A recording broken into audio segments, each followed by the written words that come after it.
Hi, welcome to my review of Mad Max Fury Road, directed by George Miller, a high-octane action film that takes place in a post-apocalyptic world where both oil and water are sacred.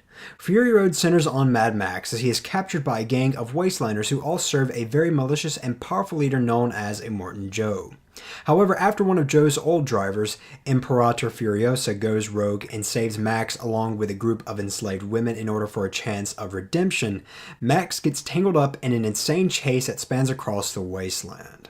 I know it's kind of condemned to be somebody who has never seen a Mad Max film if you're somebody who considers yourself a film enthusiast, but I have never seen a Mad Max film outside of Fury Road. However, I am aware of how influential these films are because I am a gamer and I've played numerous post-apocalyptic games that pay homage to those films. And in fact, as I was searching up images in preparation for this review, I came across this picture of Mad Max, Mel Gibson, and I always thought that that was from Fallout 3. Little did I know that that was paying homage to Mad Max. But saying that I have never seen a Mad Max film before, I think that is a pretty important thing to note because my opinion on this thing might be slightly different from somebody who has maybe seen these films and has grown attached to these films. And despite this film having an insane metascore of a 90, I still went into this film with a very neutral and open mindset. So what are my opinions on Mad Max Fury Road? Well, I'll say this.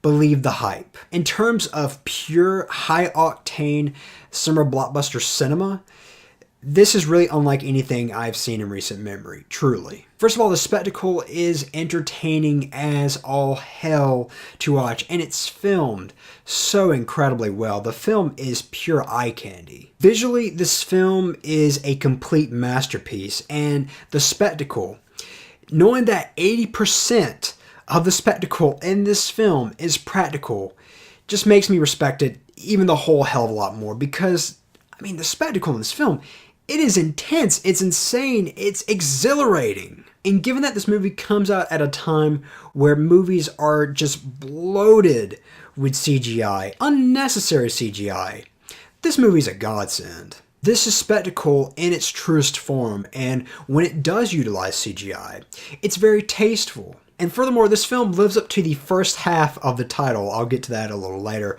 But mad, that is a perfect way to describe this film. This film is seriously like a fever dream. There are grotesque looking characters. There's this one dude, and he's probably my favorite in the entire film, where this guy, he is riding on top of this vehicle and he's just shredding away on guitar. And what's funny is that he doesn't stop. I mean, even when there's like things flipping all around him, things are just blowing up. You know, he's still shredding, he's still playing. And continuing on with the subject of the insanity of this film, there are scenes that are edited in a very jerky, kind of maddening sort of way. And during the first action sequence, my eyes were glued to the screen because there's so much happening at once where I think there was a couple times I actually forgot to blink. And during this action sequence, you have Max, played by Tom Hardy, who is pretty much reduced to a hood ornament and a blood bag.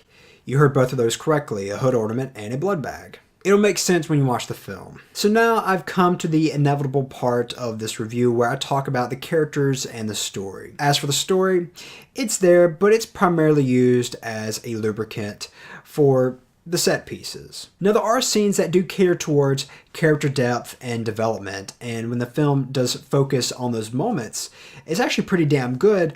I just wish that there were more. But I will say this, even though that I would have liked to seen more depth, I would be lying if I said I didn't give a damn about the characters, because I did, especially the character Nux, played by Nicholas Hoult. You know, he's that guy from the trailer who says, "What a day, what a lovely day." That crazy fool. But surprisingly, out of all the characters in the film, I would say that he's probably the heart of the film, or at least he was to me, because I cared about him the most. And if you're wondering how Max plays into this film, the guy whose name is on the title of this film, well, arguably, it's not even his film. This is really Furiosa's film, played by Charlize Theron, and I can understand the frustration by some people who have been saying, like, what the hell, this is supposed to be Max's film, not hers, because it is called Mad Max. But to all these people who have been complaining that this is a pro-feminist film, get your head out of your ass. I mean, really? Seriously though, get with the times. This isn't the 1950s anymore. And in fact, maybe you should see this film, because maybe you'll come out of the film and maybe you'll say, hey, women, they can be badass too, just like men. And as a side note, this is how you portray strong women, Zack Snyder. As for Furiosa, played by Charlize Theron, she is a very strong and independent character, and although I would like to see more depth with her character, the depth I did get, I did enjoy. And I have to commend George Miller for creating such a character and letting her drive such a film. As for Max, played by Tom Hardy, he does pretty much the best job he could have done given the material. Now, I can't compare him to Mel Gibson because I've never actually seen Mel Gibson play Mad Max, but Tom Hardy plays him in such a way that he's kind of twitchy. He's almost kind of like a rodent in a way, if you know what I'm saying. It's quite a physical performance, and on that aspect, I think he does a great job.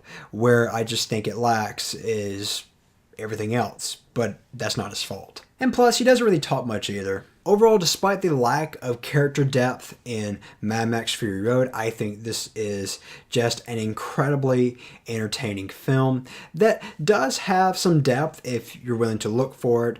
I think one could easily argue that there are some nice little parallels within Mad Max Fury Road with our society today. But what makes this film stand out above the rest of the summer blockbusters is the filmmaking. It truly is immaculate. It's inspired, it's creative. And did I mention that this film has a really cool looking poster? This is almost, keyword almost, that one movie that I wish to see every single summer, yet never ever happens. So with that said, given what Mad Max is, I'm going to give it a very low, but very much still, 4.5 out of 5. And if you're somebody who has seen this film, let me know your thoughts on it. And as always, I'm Colyn Kirkland, and thank you so much for watching.